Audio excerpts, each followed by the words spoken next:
Mais il y a un petit article aussi dans la loi de santé publique qui dit qu'un directeur de santé publique et son équipe, évidemment, doit soutenir les actions qui favorisent au sein d'une communauté la création d'un milieu de vie favorable à la santé et au bien-être. Et pour nous, tout ce qui est concept d'aménagement du territoire peut avoir des effets bénéfiques ou moins bénéfiques sur l'état de santé de la population.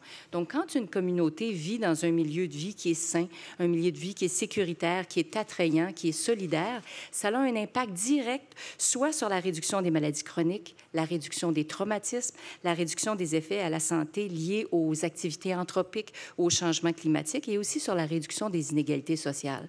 Peut-être vous donner quelques chiffres propres à la Montérégie. En Montérégie, entre 2006 et 2008, on a noté 460 décès et plus de 1600 hospitalisations qui étaient attribuables à la qualité de l'air. Et quand on parle de la mauvaise qualité de l'air, on parle bien sûr des entreprises, mais principalement des gaz à effet de serre ou des gaz d'échappement des automobiles, de même que le chauffage au bois. Donc, vraiment des éléments sur lesquels un plan d'aménagement peut avoir un impact. On sait aussi qu'en Montérégie, 63 de la population présente soit une hypertension, soit une hypercholestérolémie, soit encore un surplus de poids. Ce sont 3 facteurs de risque qui sont modulables par l'aménagement urbain. Donc, encore là, une statistique qui, pour nous, est très parlante. On sait aussi qu'en période de canicule, on a vu, pas l'été dernier, mais l'été d'avant, une augmentation de 25 des décès quotidiens qui étaient liés à la chaleur accablante et donc liés en partie à un mauvais aménagement urbain. Donc, vous voyez, il y a un lien très, très, très direct entre l'aménagement du territoire et l'impact sur la santé de la population. Donc, c'est pour ça qu'on se permet de venir vous faire nos commentaires sur le plan, le PEMAD. Soit dit en passant, notre premier commentaire, c'est que la Direction de santé publique de la Montérégie, elle est très, très, très en faveur du plan tel qu'il est déposé. Évidemment, on ne viendrait pas vous voir si on n'avait pas quelques recommandations. Donc, on va y passer immédiatement. Donc, bien sûr, nos recommandations portent sur le plan, notamment en lien avec les particularités de la Montérégie. Ce qu'il faut savoir, c'est que le PEMAD touche 45 municipalités en Montérégie pour un total de 900 000 personnes en Montérégie. Mais en Montérégie, évidemment, contrairement à Montréal, les habitats sont beaucoup plus diversifiés. Nous, on parle de municipalités qui sont à la fois urbaines, mais des municipalités qui sont beaucoup aussi des banlieues et d'autres municipalités qui sont très rurales. Donc, un paysage très, très, très diversifié avec des densités résidentielles qui sont hétérogènes, avec encore passablement de territoire qui est voué à l'agriculture et une grande superficie de terrains résidentiels vacants. Donc, il y a beaucoup de choses à faire sur le territoire tel qu'on le connaît actuellement.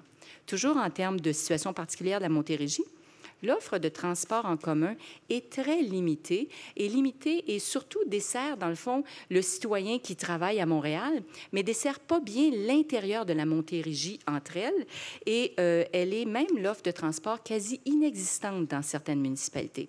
Donc, c'est quelque chose sur lequel il faut s'attarder. Par ailleurs, les risques anthropiques sont très, très, très diversifiés et nombreux en Montérégie. Encore quelques statistiques. La Montérégie est la porte d'entrée de 75 des matières dangereuses qui entrent au Québec et 60 de celles qui entrent au Canada par camion. Ça passe en Montérégie. Donc, vous voyez là des risques qui peuvent être très, très, très importants en termes d'aménagement. Il y a une quarantaine d'entreprises sur notre territoire qui manipulent des matières dangereuses qui sont réglementées en vertu des urgences environnementales.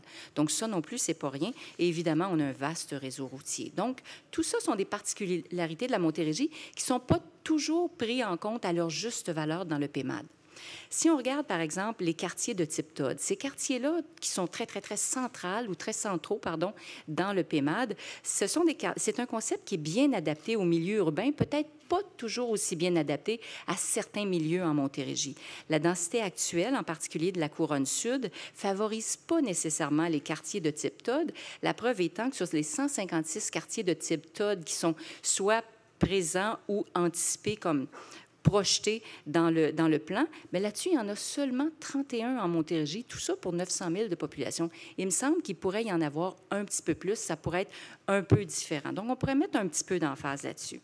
Par ailleurs, si le travail dans des quartiers de type TOD, c'est ça qui va régler le problème des gaz à effet de serre, qui va régler le problème des risques anthropiques ou encore qui va vraiment amener des aménagements qui vont favoriser le transport actif ou la santé de la population. Mais ce qu'il faut savoir, c'est qu'au terme du plan, 86 des gens touchés en Montérégie par le PEMAD vont encore résider à l'extérieur des aires TOD. Donc, pour nous, un des incontournables, c'est qu'il faut vraiment viser des approches urbanistiques, pas seulement les TOD, mais d'autres types de nouvelles approches urbanistiques, si on veut vraiment améliorer l'état de santé de la population et avoir des concepts d'aménagement urbain qui soient favorables, pas juste à Montréal, mais vraiment au Montréal métropolitain, incluant la Montérégie. Vous voyez que je prêche pour ma paroisse, évidemment.